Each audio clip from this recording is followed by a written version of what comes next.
I hear you, brother. I like watch these Disney movies and shit or Pixar movies and stuff, and like Cry every time. I can barely make it through them without crying.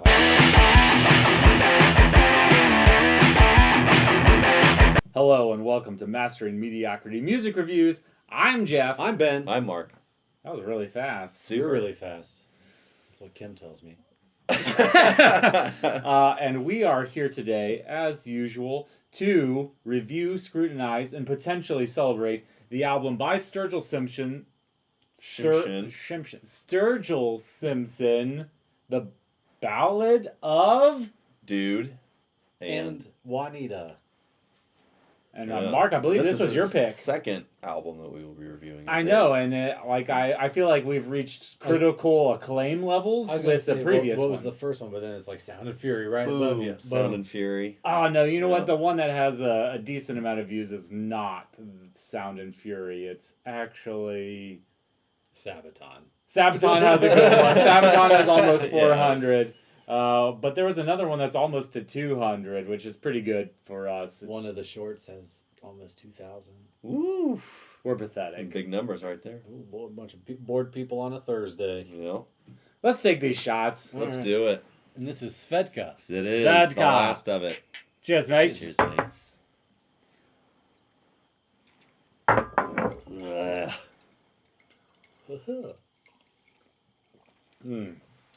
Good thing we have this ice cold lemonade. Yeah, it does. It's very pleasant to chase it with the lemonade. Indeed. So before we get started, I just had a question for you guys. Yeah. Suppose your son was a well-documented cocaine addict and, hypothetically, cocaine was found in a place where he had recently visited. How would you go about covering it up? I'd probably say it's a high-trafficked area. And despite it being in a non-high trafficked area. Well, you know, high traffic is open to interpretation. Sure. I'd probably say that this individual, who'd you say it was? Your son. My son. Your son, hypothetically. I would say they're probably the smartest person I know. You're very proud of them. And that I am very proud of them. But I have never spoken to him about their business dealings. Absolutely. Mark, what would you do? I would probably just blame a Secret Service agent. And give some sort of artificial timeline for them to figure it out so that, after that timeline's over, you just kind of brush it under the carpet. Yeah, it's like there's going to be a thing and then the thing doesn't really happen because nobody cares anymore and then he's still just in there. And nobody's surprised anyways. Yeah.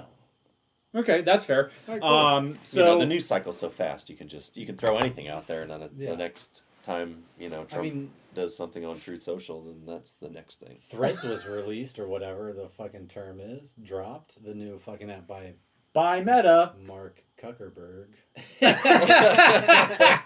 Nice. I like it. So the album, anyways, The Ballad of Dude and Juanita. Very interesting one. All right, Mark, why did you choose it? Well, first? I heard it shortly after it came out.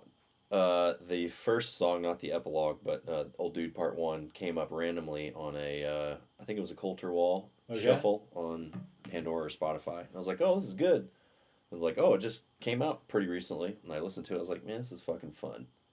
This is just like a really fun thing to listen to. Yeah. Yeah. And so I was like, I'm going to throw it on the wheel. I didn't want to bring it to the forefront because I know it's kind of not really in your guys' wheelhouse. Bro, this but is our wheelhouse now. I feel like listening to this first and then coming to this, it's like, man, this dude has got something. Yeah, I think he's very story-oriented. For sure. And this album, for sure. There's levels of despair that he likes to mine. Yeah, he likes to get into the darkness. Oh, for sure. And I appreciate that about him. And I want to listen to more albums. But part of me being a metalhead, I just spend my time in the metal arena. And it's difficult to strip myself away from that. So that's why I really appreciate that we do this. Because it gets me out of my typical arena of music and into something that's very fucking hard. Along those lines, not to derail it too far, I'll try and keep this short, but like whenever we do something like this, I do find that when I go back to my metal playlist, like even, you know, maybe not like a week or two ago, but like the songs that I was listening to, not that they're not doing it for me anymore, but it's like, man, I'd like to try something new. See what else is out there in the metal scene, you know, along the same lines that I like, of course. But, you know, it's like, oh, let's just try something new. It's kind of a nice palate cleanser, I think is a good way to put it. I find myself wanting to listen to, like, newer music more often than I used to. Like, for me, like, I'll catch a couple songs that I really like, and then it seems like after about a week or two, it's like, okay, I'm ready to find something else. Like, I can't get back into my favorite songs because I'm tired of hearing them. Yeah. Man, sometimes I'll listen to songs that I was into 20, 25 years ago or whatever now. And yeah, I do like them still, but it's just like, man, I don't know if I'm not in the same headspace that I was back then. Or whatever. No, that's a nostalgia listen. Like, you listen to it once and you don't hit it again for a long time. Yeah. Maybe you're out for a run or something, and it's like, oh yeah, I'm going to throw this old album on. It's like, fuck yeah. I listened to "Got the Life" by Korn today, and I was like, "This is fucking sweet." But I was like, "Yeah, it's not hitting like a daily playlist anymore. It is a nostalgia feel to that point." Well, the best thing about this album is like if you're breaking up your whatever you typically listen to, this is like 28 minutes long. 27 minutes and 52 seconds. Yeah, it's real quick. It tells a really fun story. He does delve into the darkness of like life and stuff, but he does a really good job of not like making it feel like whiny or complainy. Oh yeah, you know what I mean. There was I would say that he did a fine job of not making it feel like it was his life or that it was a true story per se. Even though he's sitting here like, let me tell you a story about a guy from Kentucky or whatever, in like 1862. You know, it's cool and everything, but I like that it kind of was still fictional and there was no pretense of truth to it. Yeah. You know, I was able to, maybe unlike some of the other stuff that we've done from him, or maybe I'm thinking of like somebody else where I was like, man, I just don't feel like this is right for the person, but like I feel like I was willing to go along for this little 30-minute story, you know. That's what I'd say. And it definitely was a story. But for you saying, like, yeah, I get it, that it's fictional, there are some interesting truths to the story itself. So dude was born in Hardburley, Kentucky, which is an actual real coal town in Kentucky. Sure. 6 miles northeast of Hazard, Kentucky, by the way. Okay. Them Duke boys are at it again. Yeah. And then from like a story perspective, the way the album progresses is you kind of get your foreword. This is what's happening. You get some These amount are the of characters. Yeah. You get it. You get some backstory, and then the problem is encountered. You get a run of the supporting cast, the people who are there with him, which is really just like his steed, Shamrock, and then there's Sam, his hound. There's some amount of plot, and then there's the recovery. You know, everything comes to a conclusion. It is a full story. You could almost say it's the hero's journey. It is a coming-of-age story. Right, I mean... He's a bad man, but then something bad happens. Oh, yeah, I mean... He almost doesn't make it, but then he does. Yeah, and there's some really... makes his way home. Yeah, makes his way home, and then, you know... victorious, injured. And then gets his vengeance. Yeah, there's some really good imagery in the lyrics. He's got a size 17 finger... he's got the bears. He's got the hands of a bear. I mean, there's a lot of cool stuff in there that I really enjoy. I figured you'd really like that first song because it references the Native American stuff. Yeah, the balls off a bat and then loads up again and keeps shooting. Mark's like, I think Jeff would like this song because of the Indian stuff, and I'm like, I think Jeff would like this song because of the guns, balls and bats, balls and bats. I mean, I guess Jeff likes testicles. I have a really interesting childhood story about bats, and it's just like there was bats flying around in the neighborhood that we were living in, and you thought you were Bruce Wayne? No, they would. I spend my nights fighting crime in Mason. Not remotely close, but I knock out children who are ding dong ditching. I see high schoolers toilet papering their neighbors' houses. I beat them up. Into a tree. I brought 2 AR-15s. I was like 7 at the time. I'm vengeance. Vengeance. No, like the bats would come out and you would throw up tennis balls and they would try to get it. No, they wouldn't. Really That's cool. too No, I'm big. not fucking. That's the It's fucking big not for an our artificial. little- No, they our would little try to bats. get it, but they couldn't get it. The ball would fucking come back down. But there was Yeah, definitely they're like I'm not gonna catch making it. this shit up. I'm They're gonna telling catch you. it. They were trying to get it. I swear to God, man. It I comes did back not down. make this shit up. Of course it does. What? It's fucking gravity. They won't even play catch. I threw hundreds of balls up. They all came down. Can you believe it? All right, let's talk a little bit about the music. I think Mark, you're probably most connected to it. So give us a little bit of rundown about the music itself. It's very bluegrassy, very traditional bluegrass. You know, the way he sings and the story that he tells through it, though, it's not just like your typical when you turn on bluegrass, what you think of, like, you know, real fast and ridiculous stuff and people singing in real hokey ways. Not that there were parts like that necessarily, but there were definitely more there were some, I'd say probably like 2 or 3 songs where I was like, this is kind of like a traditional bluegrass song. Yeah, for sure. But yeah, like it's not like picking on the front porch, ding ding ding. Yeah, right. Type Yeah. of bluegrass. It's more just.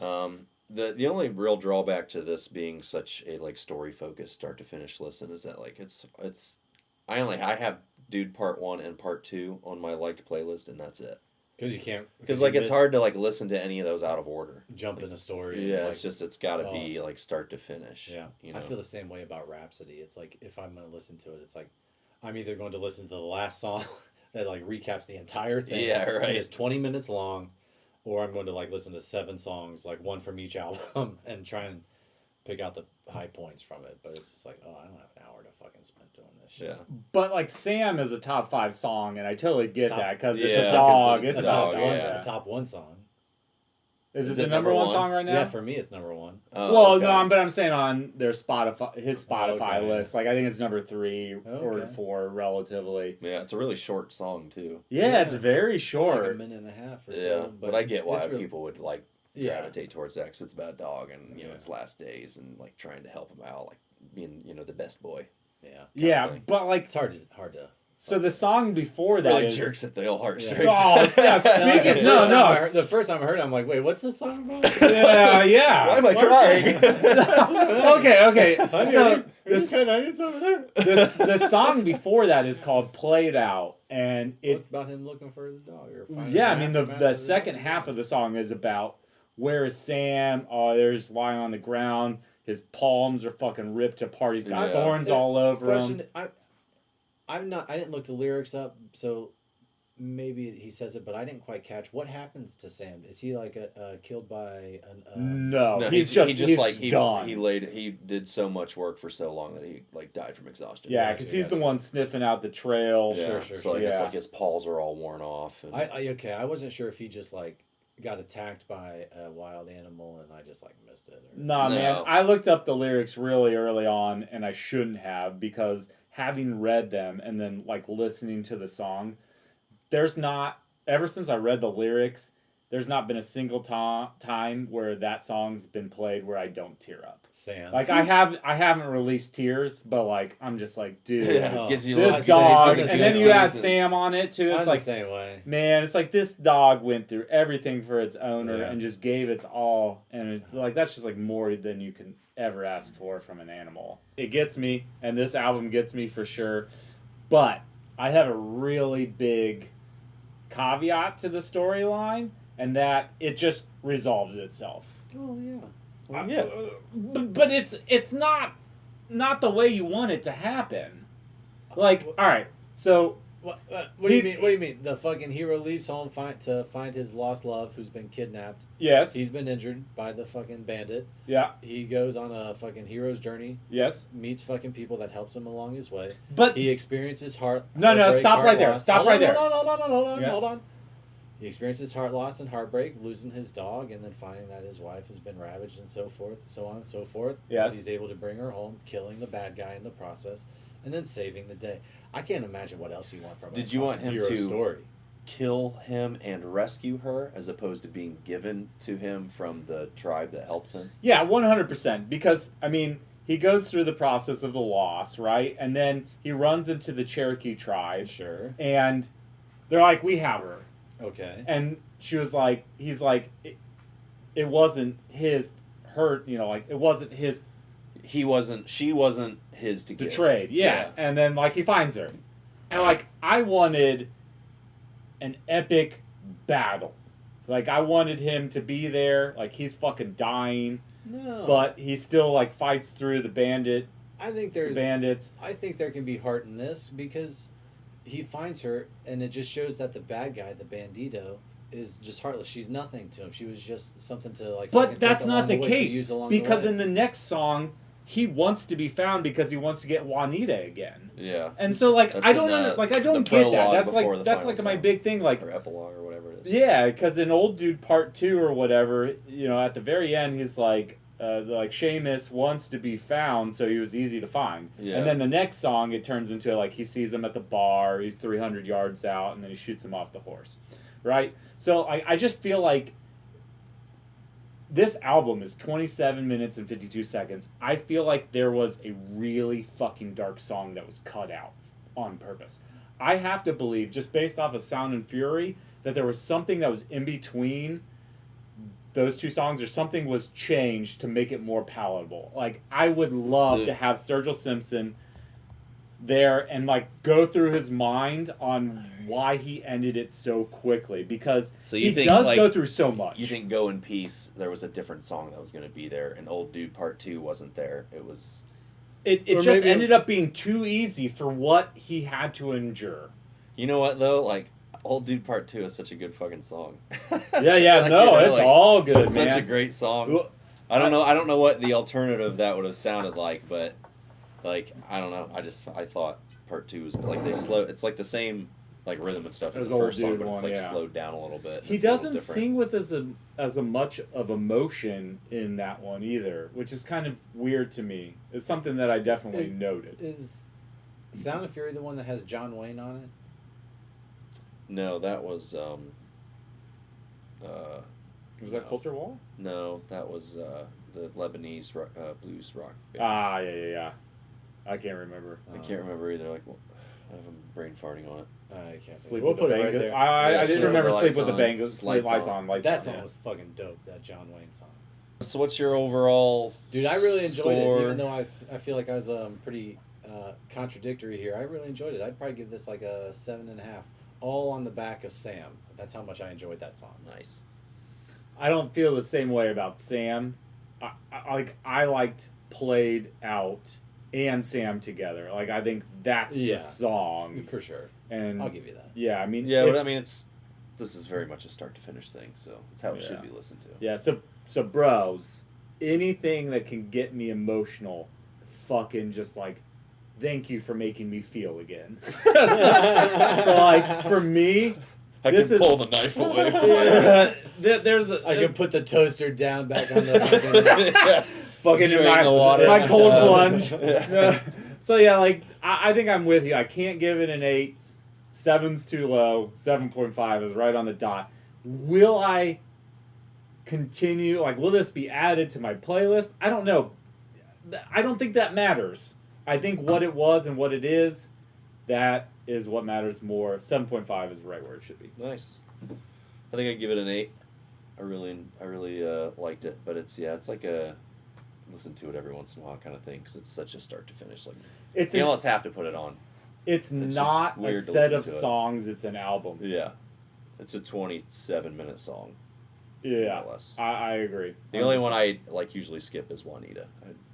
It's whatever. Yeah, it's whatever. It's like a Key West love song. Yeah, it changes very differently. Yeah, it gets more Mexican.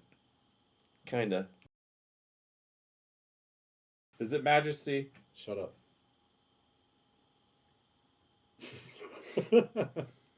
I don't know why I have to shut up. You're gonna tell it in a second. Did you get it? Yeah, I got it. Back to attack. All right.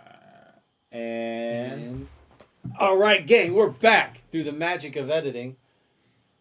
Our next album, I'm gonna bring it back down to something Stop saying that back. I like, and we're gonna do the new Majesty album, Back to Attack. Hell yeah! All right. You're gonna hate it, Mark. Probably. Yeah. Yeah, Which isn't fair because we like your stuff. I mean, no, man, you can think. I can what try. You can try. Do what you can. It's pretty niche. Maybe not. But to like me, it is. Probably 2 or 3 times a week, Jeff and I will send each other a song from the album or something. Be like, God, this song is so fucking good. We should do it next. And be like, Mark's gonna fucking hate it. But it's got to be done. This come out? In the last month or so. Okay. Yeah, I love it. I love it. All right, let's take some shots. Schmallow. Cheers.